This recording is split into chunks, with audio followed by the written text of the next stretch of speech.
मेरे प्रिय विद्यार्थियों, आज के इस ऑनलाइन क्लास में आप सबों का स्वागत है।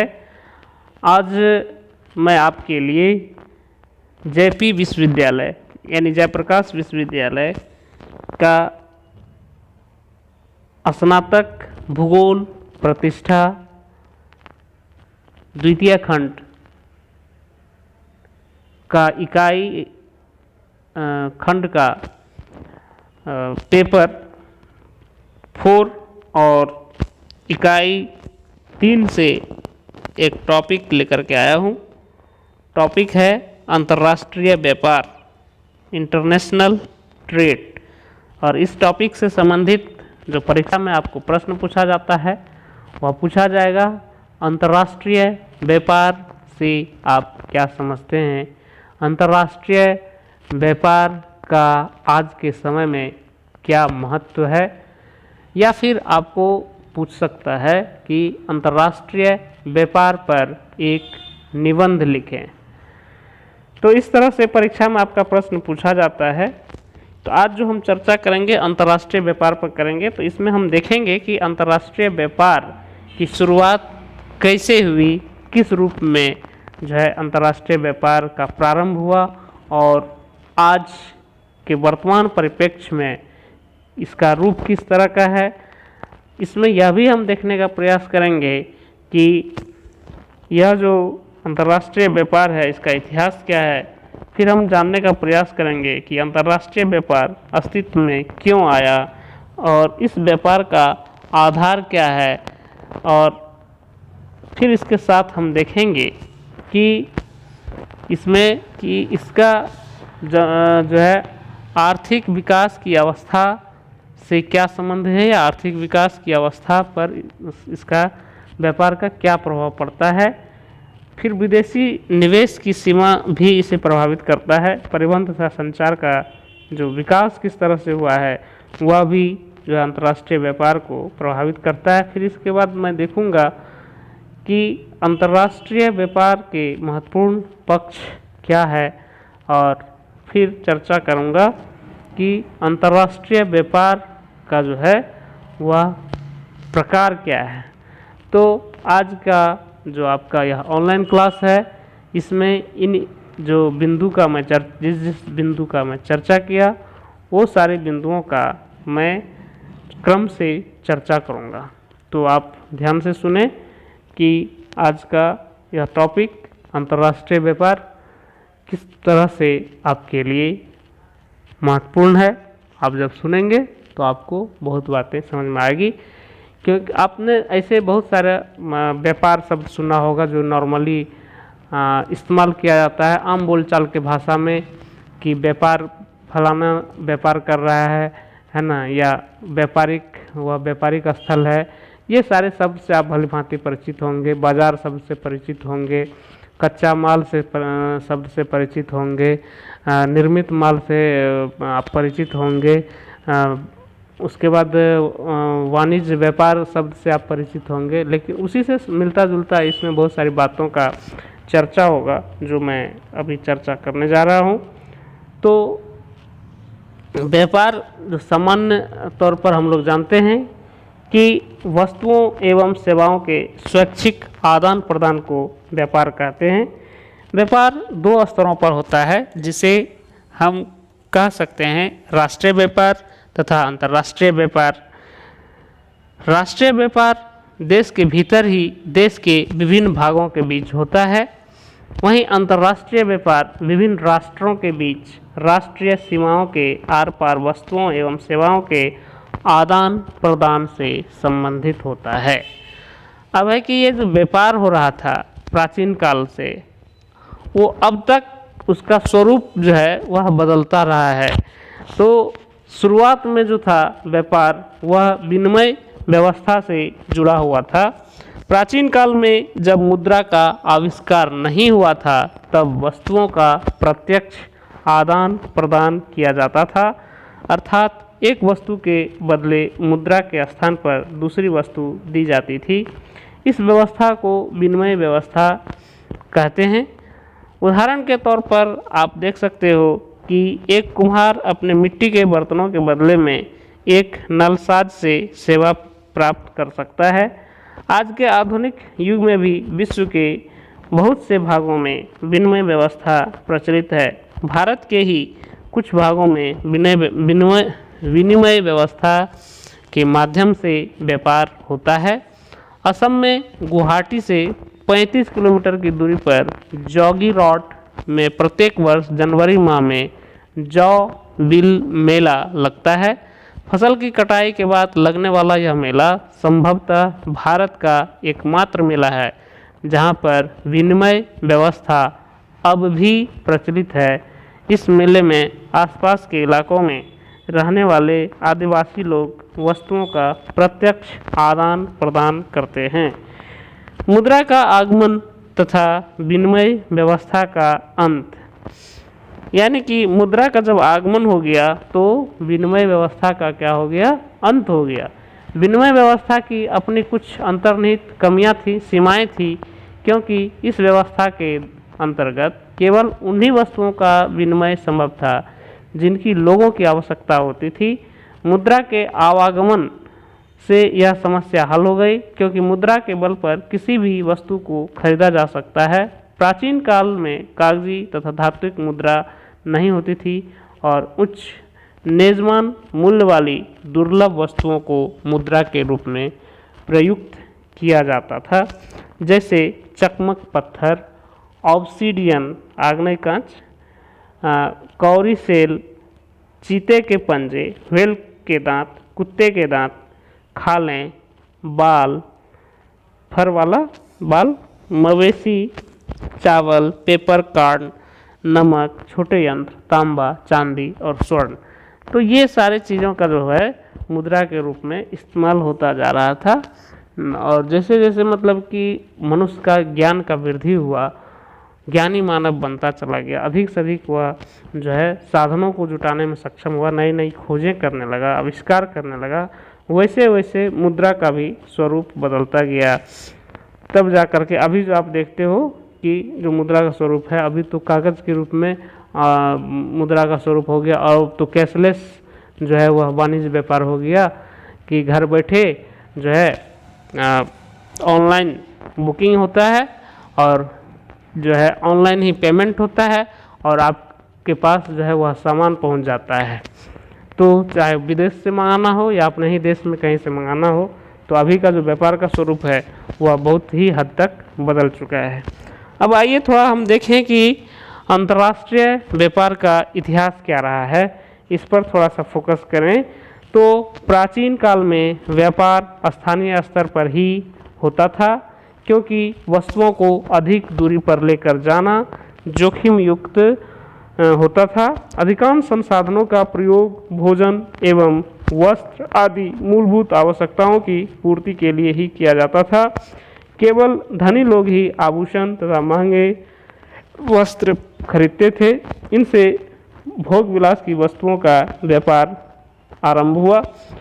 आरंभिक उदाहरणों में यदि देखा जाए तो 6000 किलोमीटर लंबा रेशम मार्ग सिल्क रूट था, जो रोम को चीन से जोड़ता था।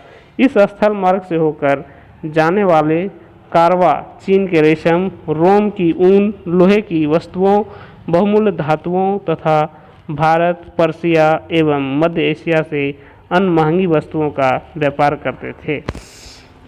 रोम साम्राज्य के विखंडन के बाद 12वीं तथा 13वीं शताब्दी में समुद्री यातायात में वृद्धि हुई और यूरोपीय वाणिज्य ने जो है वह बहुत उन्नति की। यूरोप तथा एशिया के बीच व्यापार बढ़ा और अमेरिका की खोज हुई। 15वीं शताब्दी में यूरोपीय उपनिवेश शुरू हुआ और अन्य वस्तुओं के व्यापार की वृद्धि के साथ साथ एक अन्य व्यापार शुरू हुआ जिसे दास व्यापार कहते हैं। पुर्तगाली, डच, स्पेनिश तथा अंग्रेज लोग अफ्रीकी मूल निवासियों को बलपूर्वक पकड़कर अमेरिका ले जाते थे और उनसे बगानों में श्रमिकों के रूप में काम करवाया जाता था।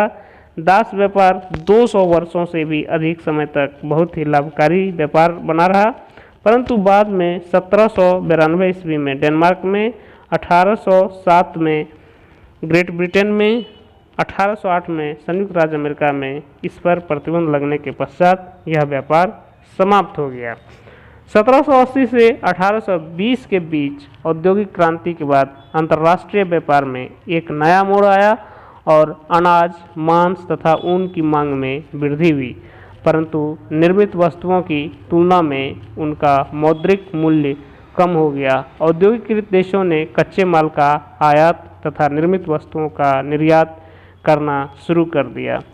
19वीं शताब्दी के उत्तरार्ध में प्राथमिक वस्तुओं का उत्पादन करने वाले देशों का महत्व कम हो गया और औद्योगिक राष्ट्र का दूसरे के ग्राहक बन गए, एक दूसरे का जो है वो ग्राहक बन गया।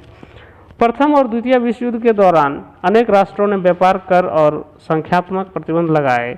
विश्व युद्ध के बाद समय के दौरान व्यापार व शुल्क हेतु सामान्य समझौता गैट जैसी संस्थाओं ने, जो कि बाद में विश्व व्यापार संगठन के रूप में अस्तित्व में आया, शुल्क घटाने में सहायता की।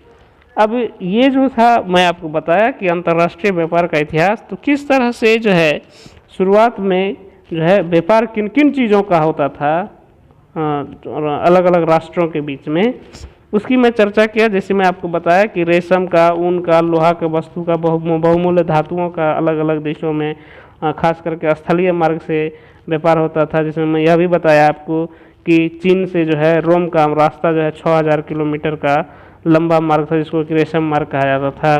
फिर आपको यह भी बताया कि 12वीं 13वीं शताब्दी में जो है यातायात में वृद्धि हुआ और यूरोपीय जो है व्यापार जो है बहुत प्रगति किया, और इसी दरमियान जो है विश्व के अलग अलग हिस्सों में जो है बहुत सारे देशों की खोज हुई। आप भारत के बारे में भी जो आपने सुना होगा कि भारत की खोज जो है वो वास्को डी गामा ने किया था 1498 ईस्वी में, और वो पुर्तगाल का था, और वह भी क्या व्यापार के उद्देश्य से ही भारत आया था। तो आप देखोगे कि यह व्यापार का जो स्वरूप था किस तरह से था कि अलग अलग देशों का खोज उस दरमियान जो है होता है, वह व्यापार के उद्देश्य से ही। फिर 15वीं शताब्दी में आप देख रहे हो कि 15वीं शताब्दी से लेकर के जो है 18वीं 19वीं शताब्दी तक जो है दास व्यापार चलता रहा। इन लोगों का खरीद फरोख्त जारी रहा, और यह पकड़ पकड़ करके जो है पिछड़े देशों से लोगों को ले जाया जाता था और उसको जो है बगानों में काम पर लगाया जाता था। इस तरह से अब है कि अंतर्राष्ट्रीय व्यापार अस्तित्व में क्यों आया, यानी इसकी अस्तित्व में आने का क्या वजह था। तो आज की जटिल अर्थव्यवस्था में बड़े से बड़ा राष्ट्र भी पूर्णतया आत्मनिर्भर नहीं हो सकता। प्रत्येक देश में कुछ वस्तुएं उसकी आवश्यकता से अधिक होती है तथा कुछ अन्य वस्तुएं उसकी आवश्यकता से कम होती है। इस प्रकार प्रत्येक देश अपनी आवश्यकता से अधिक वस्तुओं का निर्यात करता है तथा अन्य वस्तुओं का आयात करता है। किसी देश की आर्थिक उन्नति उसके अंतर्राष्ट्रीय व्यापार पर बहुत हद तक निर्भर करती है। अब आइए कि अंतर्राष्ट्रीय व्यापार का जो है वो आधार क्या है। तो अंतर्राष्ट्रीय व्यापार कई बातों पर निर्भर करता है, जिनमें प्रमुख हैं प्राकृतिक संसाधनों में विषमता। तो अंतर्राष्ट्रीय व्यापार का मूलभूत आधार प्राकृतिक संसाधनों में विषमता है। प्रत्येक देश की जलवायु, धरातल, प्राकृतिक स्थिति, मिट्टी और खनिज संपदा जो है वह अलग अलग होती है, जिससे विभिन्न देशों के उत्पाद भी भिन्न भिन्न होते हैं। जिस देश में जो वस्तु अधिक होती है वह उसका निर्यात करता है, और जिन देशों में जिस वस्तु की कमी होती है वह अन्य देशों से उसका आयात करता है। तो अब इसमें कुछ कारण है। जैसे पहला है भूवैज्ञानिक संरचना। तो भूवैज्ञानिक संरचना अंतर्राष्ट्रीय व्यापार का सबसे महत्वपूर्ण आधार है, क्योंकि यह धरातल, खनिज संपदा, फसलों, पशुओं इत्यादि को प्रभावित करता है। मैदानी भाग कृषि के लिए अनुकूल होते हैं, जबकि पहाड़ी भाग बड़ी संख्या में पर्यटकों को आकर्षित करते हैं। दूसरा है खनिज संसाधन। खनिजों का जो सबसे महत्वपूर्ण लक्षण यह है कि इनका विश्व स्तर पर वितरण बड़ा ही विचित्र है, असमान है। खनिजों से उद्योग और व्यापार को ठोस आधार मिलता है। अब तीसरा जो फैक्टर है वह है जलवायु। तो जलवायु भी जो है वह वनस्पति, जीव जंतु सभी को प्रभावित करता है। मानव का जो जीवन है उस पर इसका गहरा प्रभाव पड़ता है। जलवायु में विविधता के कारण उत्पादों में भी विविधता होती है। उदाहरण के तौर पर जो है विश्व के सभी देशों में चावल की खेती नहीं हो सकती, रबड़ की खेती नहीं हो सकती, केला की खेती नहीं हो सकती। उष्णकटिबंधीय जलवायु प्रदेशों में यह पैदा किया जाता है, जबकि गेहूं की खेती जो है वह समशीतोष्ण कटिबंधीय क्षेत्रों में होता है, वहीं ऊन का जो है उत्पादन वह शीतोष्ण कटिबंधीय ठंडे इलाकों में होता है। तो इस तरह से यह आवश्यक है कि जिन देशों में जिसकी आवश्यकता है उसका वह अंतर्राष्ट्रीय व्यापार के द्वारा ही उसकी आवश्यकता की पूर्ति हो सकती है। एक कारक इसमें बहुत बड़ा फैक्टर जो कारक के रूप में उभरता है वह है जनसंख्या कारक।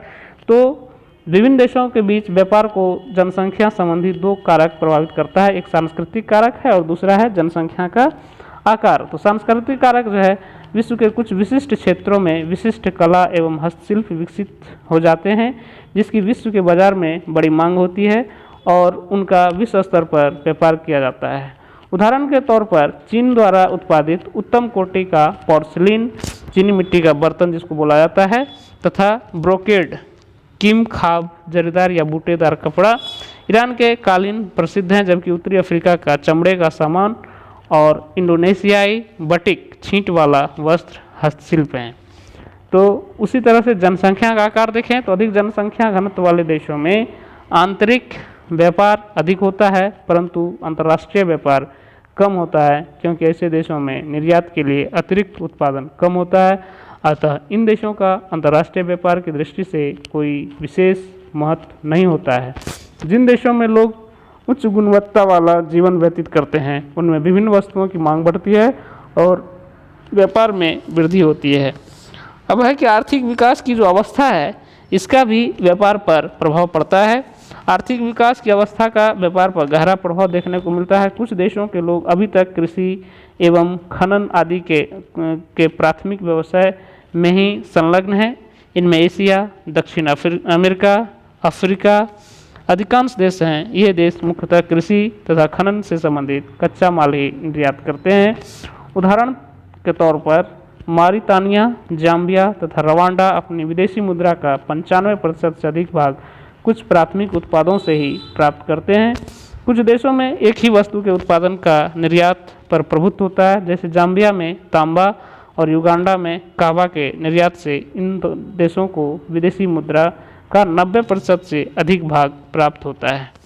कुछ उन्नत देश हैं जो उद्योग की अर्थव्यवस्था पर निर्भर हैं। ये देश मुख्यतः निर्मित माल का निर्यात करते हैं। संयुक्त राज्य अमेरिका, ब्रिटेन, जापान तथा जर्मनी इसी श्रेणी में आते हैं।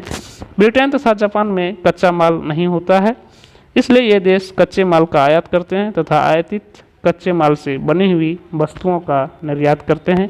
इस प्रकार व्यापार दुगुना हो जाता है।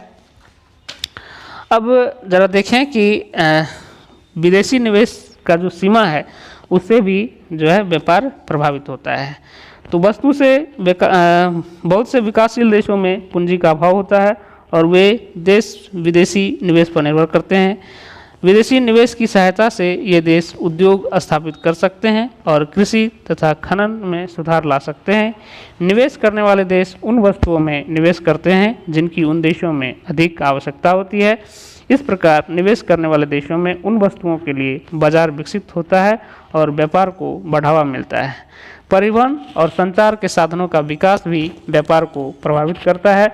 व्यापार में वस्तुओं का आदान प्रदान होता है, जिसके लिए परिवहन की उचित व्यवस्था आवश्यक होता है। आधुनिक समय में जल, स्थल, वायु परिवहन के साधनों से अंतर्राष्ट्रीय व्यापार को बहुत प्रोत्साहन मिला है। भारी वस्तुएं जैसे लौह अयस्क, कोयला तथा शीघ्र खराब होने वाली वस्तुएं जैसे दूध पदार्थ, मांस, फल इत्यादि विश्व के सभी भागों में पहुंचाए जाते हैं। जिन देशों में परिवहन की सुविधा अधिक उन्नत नहीं है उन देशों का विदेशी व्यापार भी पिछड़ी अवस्था में है। अब है अंतर्राष्ट्रीय व्यापार का जो है कुछ महत्वपूर्ण पक्ष है। तो महत्वपूर्ण पक्ष के अंतर्गत जो है मुख्य रूप से 3 बातें आती है। एक आता है व्यापार का परिमाण। व्यापार का परिमाण व्यापार में सम्मिलित की गई वस्तुओं की वास्तविक मात्रा के आधार पर निश्चित की जाती है, परंतु यह एक अच्छा सूचक नहीं है। अतः किसी देश के व्यापार की गणना प्रायः कुल मात्रा तथा आदान प्रदान की गई वस्तुओं की मूल्य द्वारा जो है वो ज्ञात की जाती है। कई बार इसे प्रति व्यक्ति के आधार पर मापा जाता है। कुछ मंदी के काल के अतिरिक्त अंतर्राष्ट्रीय व्यापार में निरंतर वृद्धि होती रही है। विभिन्न देशों के बीच व्यापार की मात्रा में भिन्नता, उत्पादित पदार्थों एवं सेवाओं की प्रकृति, द्विपक्षीय संधियों तथा व्यापार निषेधों पर निर्भर करती है। अब है व्यापार संयोजन। दूसरा जो है अंतर्राष्ट्रीय व्यापार का महत्वपूर्ण पक्ष वो है व्यापार संयोजन। व्यापार संयोजन में वस्तुओं तथा सेवाओं का आदान प्रदान सम्मिलित किया जाता है। इनमें सदा परिवर्तन होता रहता है। पिछले कुछ वर्षों में औद्योगिक उत्पाद का महत्व बढ़ा है। इसका कारण 20वीं सदी के उत्तरार्ध में विनिर्माण उद्योग में होने वाला विकास था। गैट तथा विश्व व्यापार संगठन के अंतर्गत प्रतिबंधों में कमी के परिणामस्वरूप ऐसा संभव हो सका। पिछले कुछ वर्षों में कोयला, कपास, रबड़ और ऊन जैसे प्राथमिक उत्पादों का महत्व घट गया है। आज पेट्रोलियम का अंतर्राष्ट्रीय व्यापार में सर्वाधिक महत्वपूर्ण स्थान है। अब है तीसरा व्यापार की दिशा। 18वीं शताब्दी तक आज के विकासशील देश यूरोपीय देशों को विनिर्मित तथा मूल्यवान वस्तुओं का निर्यात किया करते थे। 19वीं शताब्दी में व्यापार की इस दिशा में परिवर्तन आया, जबकि यूरोप से औद्योगिक उत्पादों का विनिमय 3 दक्षिणी महाद्वीपों ऑस्ट्रेलिया, अफ्रीका, दक्षिण अमेरिका के खाद्यों तथा कच्चे माल से होने लगा। 20वीं सदी के पूर्वार्ध में औद्योगिक उत्पादित वस्तुओं का अधिकांश व्यापार संयुक्त राज्य अमेरिका और यूरोप के बीच ही होता था।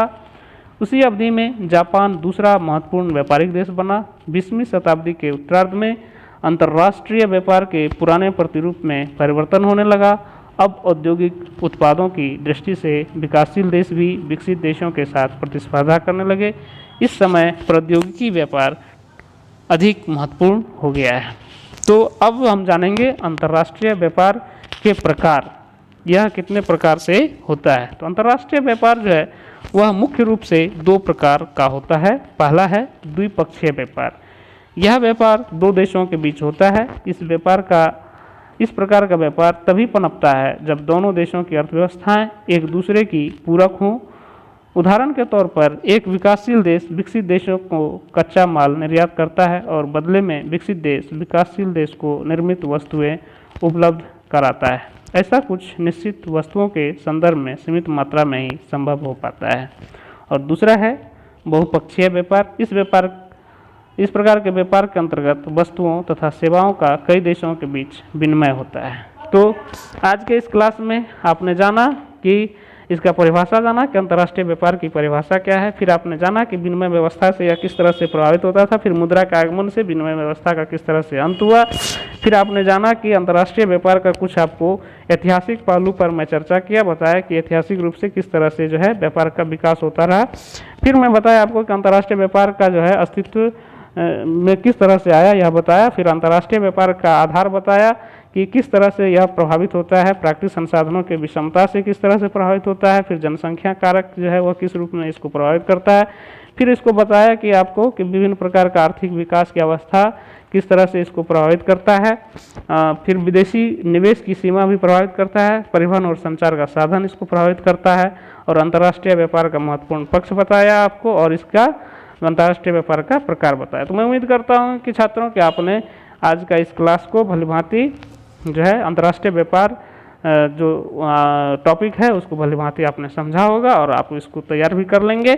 मिलता हूँ फिर आपसे एक नया टॉपिक के साथ। तब तक के लिए आप स्वाध्याय करते रहिए और इस टॉपिक को फिर आप अपने से भी पढ़ने का प्रयास कीजिएगा, तो आप इसको भलीभांति समझेंगे। मिलता हूँ फिर, तब तक के लिए धन्यवाद।